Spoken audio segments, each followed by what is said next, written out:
Obviously, since then, I mean, that was pretty humble beginnings, and you've had this incredible journey, and embraced so many other cultures and different rhythmic traditions as well, but also been embraced by the masters of the origins of that music, which is just, incredible. But I mean, since going on all these different musical journeys, where do you feel most comfortable now? Is it still within those Indian traditions? No, it's within myself. I mean, I use the Indian thing as a big influence for me, but the most important thing is the hybrid nature of bringing all these things together. Mm-hmm. If I'm planning a show, the album launch actually in India when I go out there in July, and I was looking at the set list that I'm going to play for that, and at each instrument, each piece is a different instrument. There'll be a cajon piece, tabla piece, kanjira piece, bongo piece, darabuka piece. So it's a I think people sometimes see the Indian thing in me too much. It's more of a wider, eclectic, and the most important thing is bringing all those influences into one voice. That's, for me, that's the key to what I do and what my vision is, what I want to do. So it's not so much a case of playing, this piece in this particular style and this in another. It's you're kind of actively seeking to blur those lines and make it more of a to bring it in and with a free, kind of free association, a free thing. Of course, you can't just dabble with Indian percussion. If you're going to learn it, you've got to learn it properly, you know. But then, those strict systems don't mean that you can't be creative, differently creative outside of those systems. And for me, that's really important. And a lot of the young players that you see in India nowadays are doing likewise. They're spanning out, like Bikram Goshu I work with a lot. He plays darabuka and he plays cajon and he plays lots of different instruments and he's a complete tabla master. And so it's really important for me, and it's like anything. It's like the way I cook. I cook. I don't cook from a cookbook. I cook. I improvise from the things that I know, and well, luckily my wife likes it anyway. It is lucky. I was going to ask next. Actually, you've almost already answered it, but I was going to ask, why do you think what you do, works in so many different settings for so many different kinds of musicians? I mean, do you think it's something to do with the realness and the sort of authenticity of what you play and the obvious hard work that you've put into it? I don't. No, I mean, actually it's about trying to make things fit, it's trying to make things work. I can't go into a pop session and start playing the tabla piece that I played for this interview. I mean, it'd be ridiculous to just be like, he's gone mad. What the hell is he doing? You play a groove, and whatever situation you're in, you have to adjust accordingly and work, to that way. Like my solo stuff, I'll kind of ear towards, incorporating, some technical and virtuosic aspects, but also, it's got to be entertaining and it's got to be listenable. There's no point in just someone's just playing as fast as they can for 5 minutes and then everyone's asleep or on the way out of the door.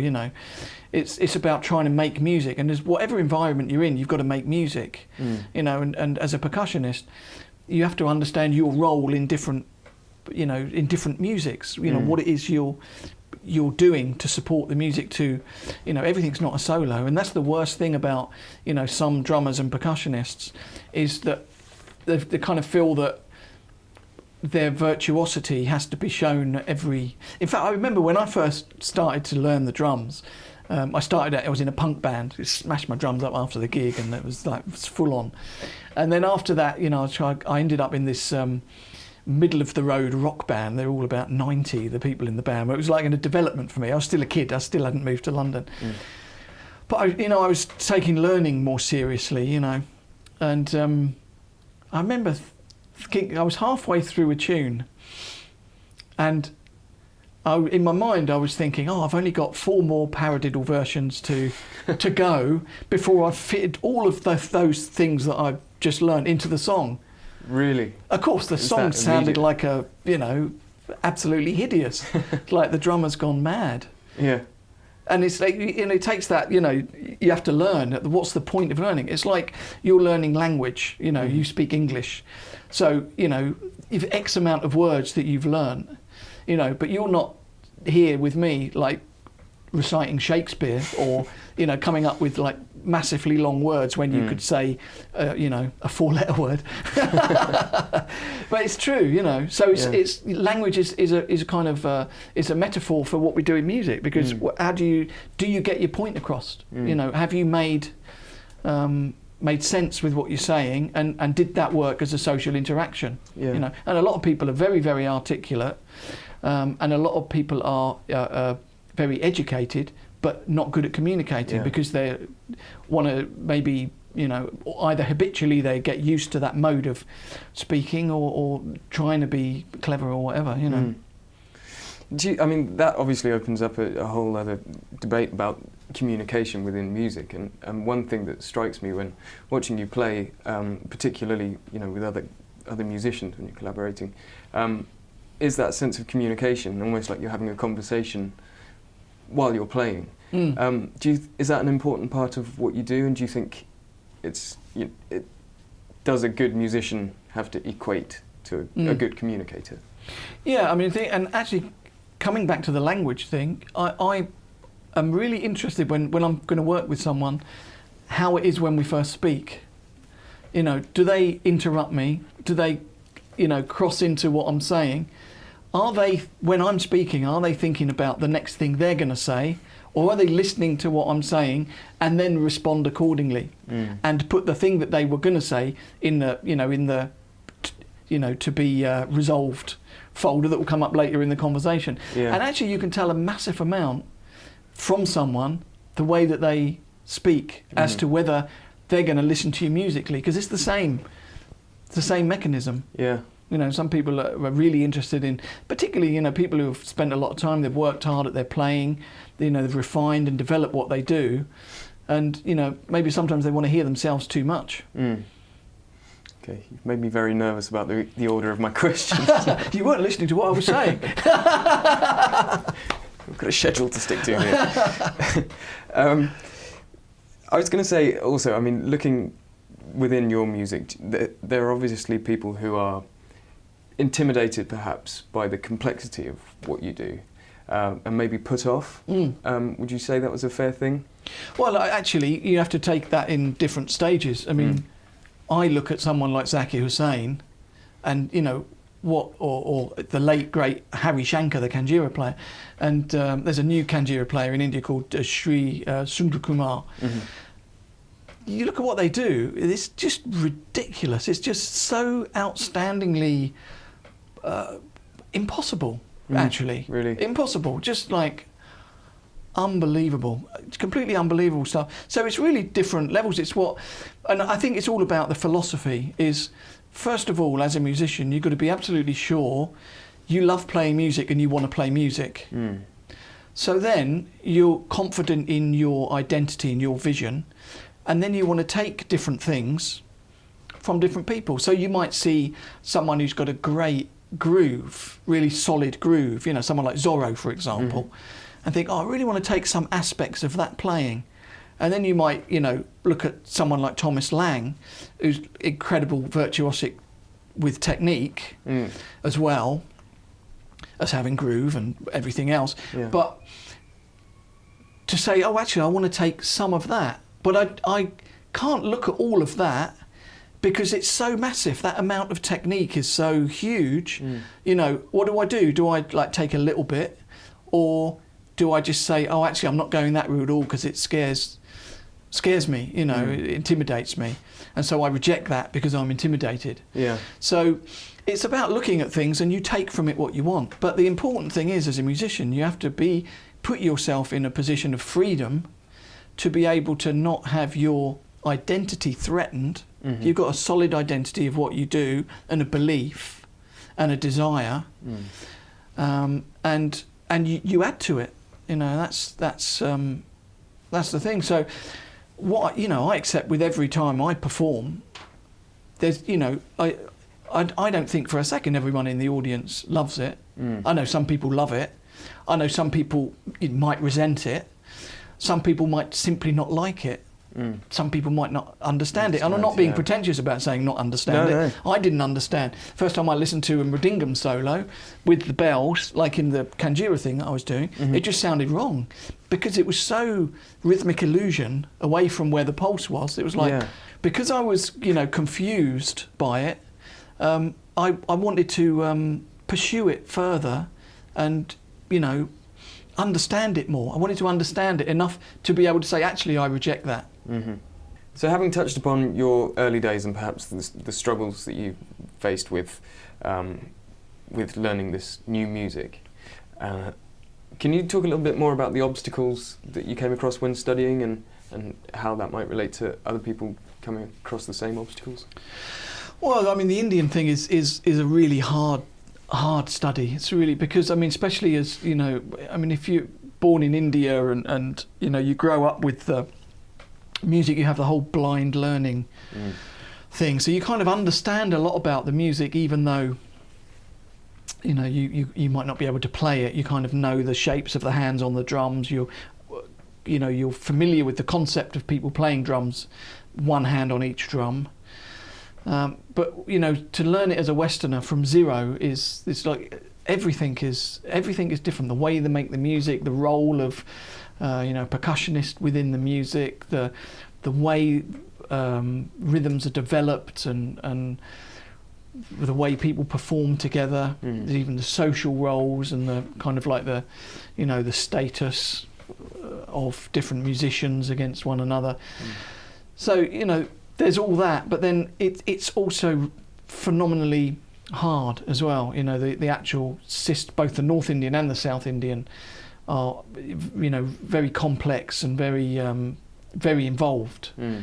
But going back to what I was saying, it's about seeing, like people see Everest and they think, I'm going to climb up it. I don't actually, but other people do. I think I'm going to fly over in a helicopter maybe, but and it's like that. You see something and you think, actually, well, maybe I'll go up to base camp, or it's not daunting. You kind of take some of the, if someone brings out a birthday cake, you don't think, oh God, I've got to eat it all. You'd have well, some people do that as well, but you'd have a slice, And so it's kind of like that.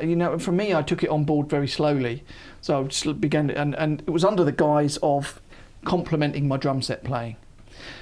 The reason it actually never did that until years later was that I, at the time, couldn't see a way of cross-fertilising. Because the systems were so different, everything was so different. The way the drums are played, the techniques, everything's so different. I couldn't really, and that was simply because I hadn't learnt enough of the system, either the North or the South, to really fully understand it and fully be able to actually say, oh, and actually we can do this with it. But obviously that changed, with your book.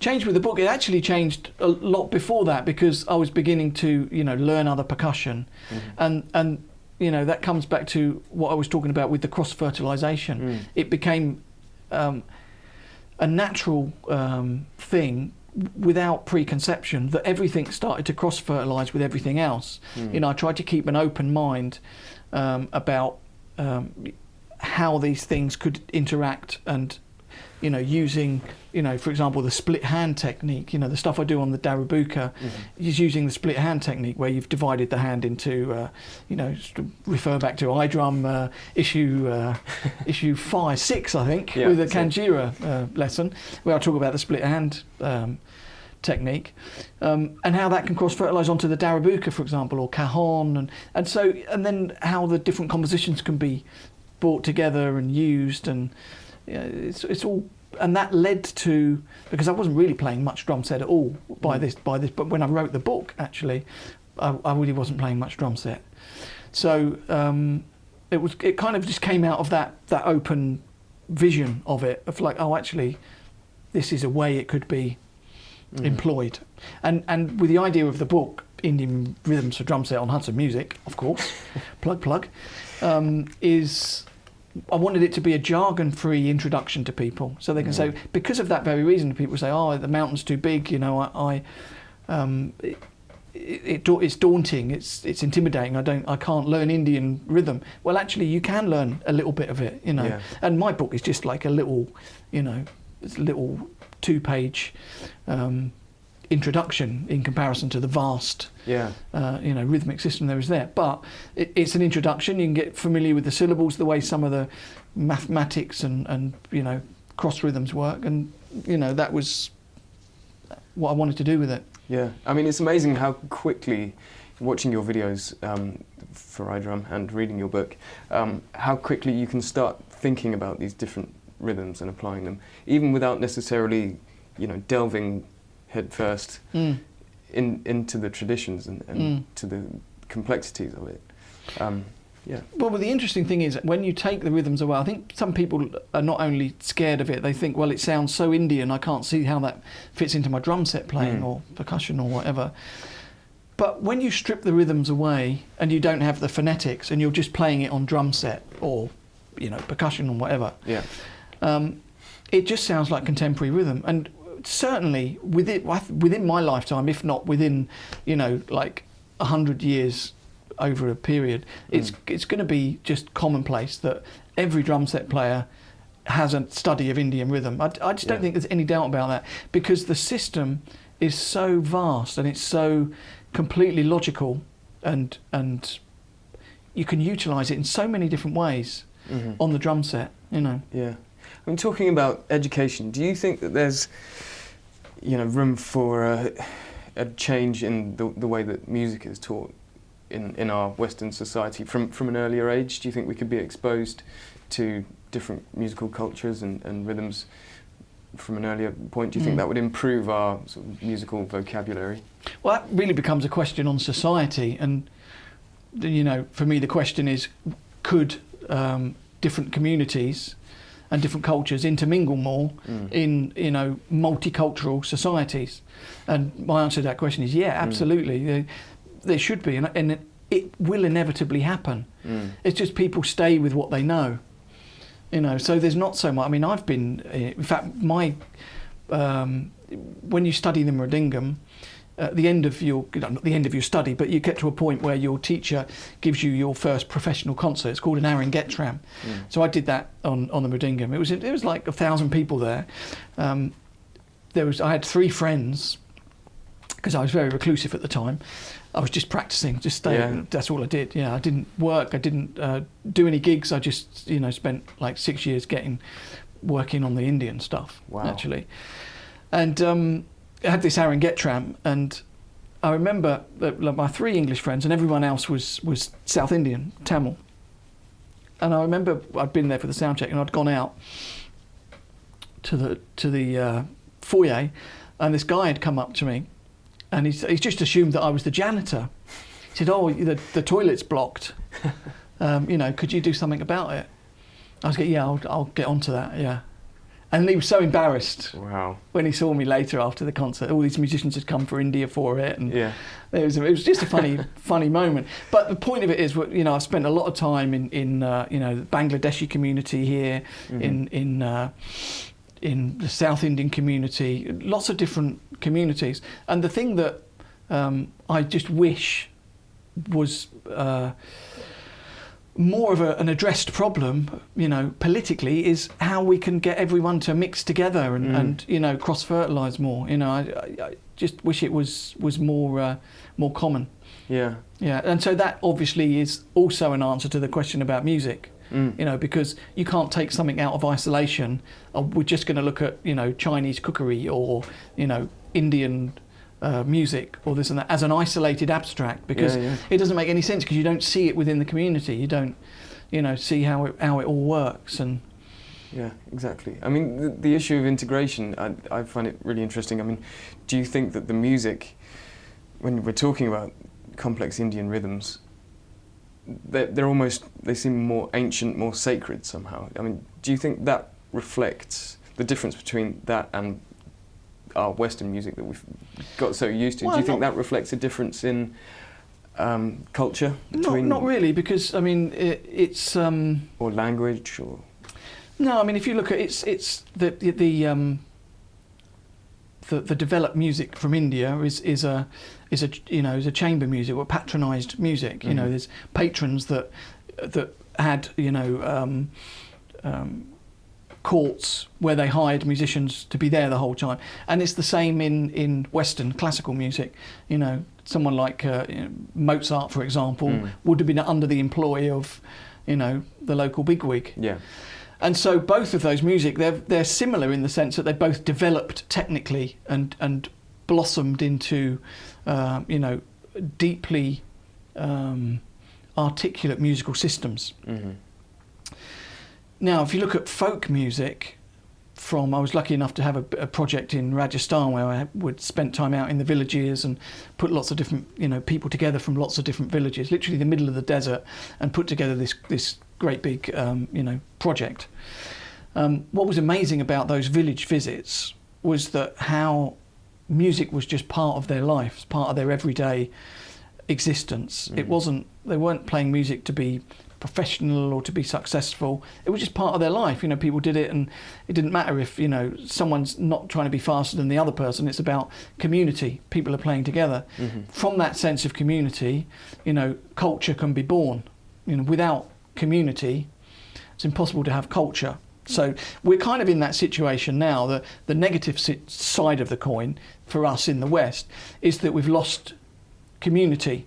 So in effect, we've lost culture. What it's been replaced with is commodity and stuff you can buy, fashion and fad and a career, an achievement, and it's lost its community role. So we kind of lost a link with with our main a priori sort of desires that are within us, to have that sense of community. Now, of course, that's oversimplifying it.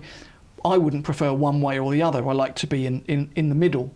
I like to have that sense of being and philosophy and kind of belonging to a sense. But also, it's really important, and probably maybe more important, to have a free creative place.